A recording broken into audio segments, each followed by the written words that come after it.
I finished writing my book, so now what? You might not realize how much goes into producing a book. As a self-published or independent author, I understand if you feel overwhelmed by the mountain of jobs that need to be completed for a successful book launch. Hi everyone, I'm James, an author, editor, and the owner of The Arcanist, an independent publisher focused on excellent fantasy fiction. If you stumbled on this video, you might have realized that there's more to writing your book than just writing your book.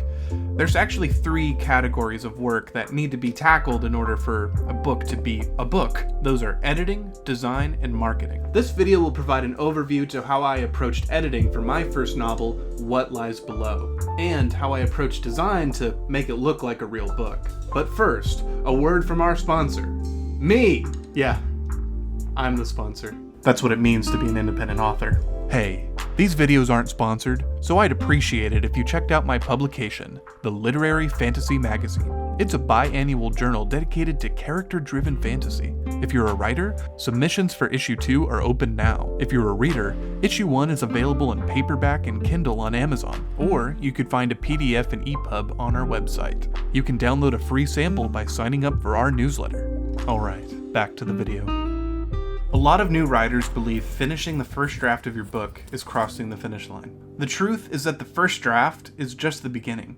Editing is essential, and it's by far the most time-consuming process. As Hemingway famously wrote, the first draft of anything is shit. That's why we need to edit it. That's why we need to revise and rewrite. Editing can go a lot quicker if you pay someone to handle the big stuff for you. Since I'm a small business owner with limited resources, I need to handle everything myself. It is better to have someone else edit your own writing. Unfortunately, that's just not a luxury I have for a novel-length project. What I do have is a willingness to learn new skills, to work hard, to put into time, and when all else fails, outsource to loved ones who will do it out of the kindness of their heart. This is a fantasy book, and I'm just a terrible map maker, but my fiance is a wonderful artist and offered to illustrate the map for me. I've had several family and friends look over my early drafts, and many of them provided very valuable opinions and insights, and even offered some edits. While this approach is scrappy, I also think it's extremely appealing. This book is now a family effort, done completely in our own home, and we've made some excellent memories along the way.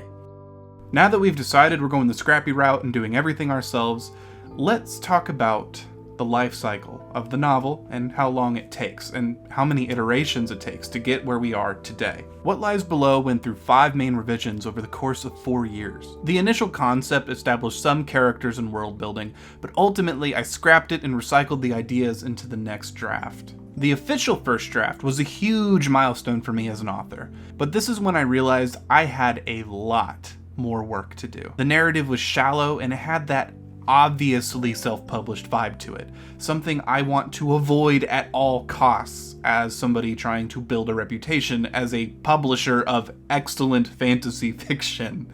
The second draft consisted of a complete rewrite. I wrote everything over again in blank documents. This was an enlightening experience, and it fixed a lot of fatal flaws present in the first draft. Since then, rewriting has become an essential part of my process over the last few years. The third draft was a major developmental edit that took the better part of a year. It was extensive, but it resulted in excellent plot restructuring and expansion of the narrative. The fourth draft is the focus of this video. It consisted of an in-depth copy edit, restructuring sentences, altering word choices, and maintaining consistency throughout the book. I'm doing the fifth draft right now. I did some typesetting and I ordered a proof paperback copy to proofread from a reader's perspective. Since I am editing my own writing, this is ideal for me, even though it's not necessarily the best for workflow, because I'll have to do a lot of typesetting over again. In the paperback, I marked up several grammatical errors, word choices I wanted to flip, and any other notes that I have to get it ready for my advanced readers and soon for release. What Lies Below releases November 11th, 2025. I know that seems a long way off, but getting a novel done is a lot of work, especially when you have a day job. My goal is to get the fourth draft finished in a month. To hit this milestone, the only way forward is to put in the work, to put in the hours. There is no life hack. There is no shortcut. The only way forward is through. Now I know this isn't what you want to hear, but if you think that writing's gonna score you a quick buck, well, you're in the wrong profession. Being a good writer who puts out quality work requires a mix of authenticity, balance, consistency, and devotion. Huh. wonder where I heard that before. Editing an entire novel is daunting when taken at face value. This is why it's essential to break it up into manageable tasks. Saying, I need to edit a book in a month is a lot scarier than I need to edit one chapter every working day. Keep a list of your chapters and mark them off as you finish them. The act of checking a box off a list is cathartic, giving you a little dopamine hit every time you take a step towards completion. Trust me, there's psychological basis to this. C.D. Jensen, author of The Crown and the Caged God, tracks everything on a whiteboard. Here's my whiteboard. This is book 1, part 2. Check out Jensen's channel, by the way.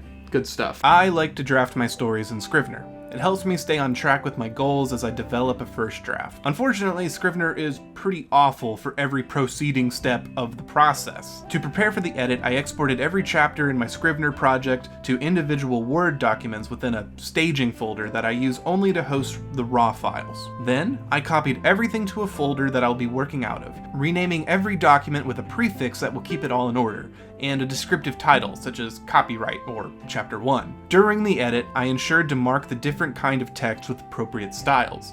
Body text is marked normal, chapter headings are marked header 1, and the quotations at the beginning of the chapter are marked subtitle. Now, the visual design of the Word document isn't going to affect the visual design of the typesetting in Adobe InDesign later, so feel free to make it look however is most comfortable for close reading and deep work. I think an hour or more of focused working time is the best way to complete your goals. But we are human beings, distractions happen. I'm almost done. Not even a whole page left. What?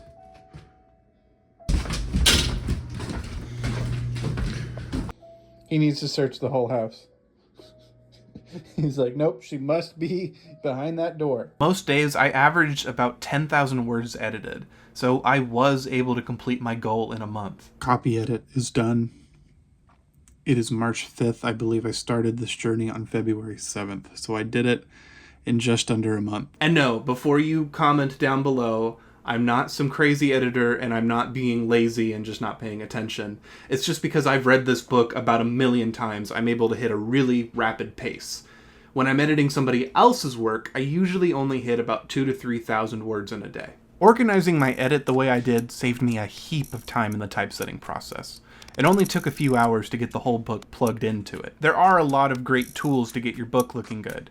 I use Adobe InDesign, and I've used it on nearly 24 projects over the last 6 years. Adobe software isn't cheap, and it has a pretty steep learning curve sometimes, but it was well worth the investment, and if you're serious about getting many books out there, I'd recommend it. Photoshop and Premiere Pro come bundled in the normal plan. I get a discount from being a student, and I use all 3 applications every day. Now, if you're just looking to toss out one book and be done, maybe look for a more cost-effective option. I begin the layout process by creating a template.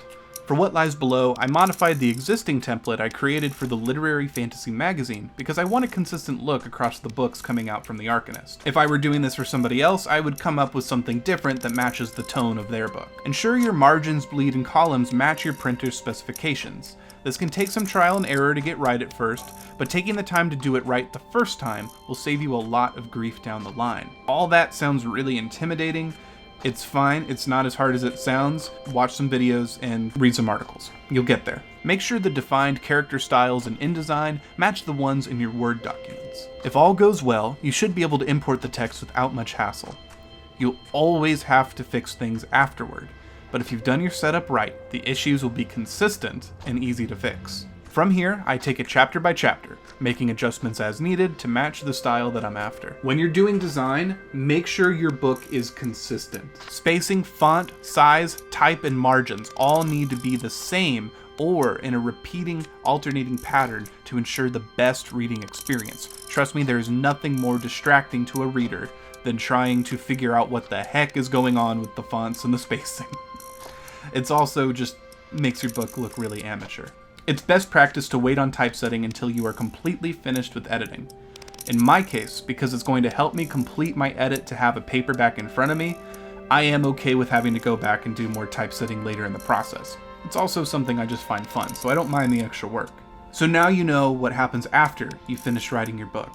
If you're going to be an independent author, you need to go into it understanding that you're going to be working some long hours and doing some hard work. You should also be open to learning skills for yourself, unless you have the budget to pay for professionals. Usually it's a battle between time and money. Whatever you have more of, utilize. This is how books are made. At least, it's how I make them. So I hope seeing an overview of my process will help you find a way through yours. If you enjoyed the video, please like and subscribe for more videos just like this one. As always, I'll see you in 2 weeks.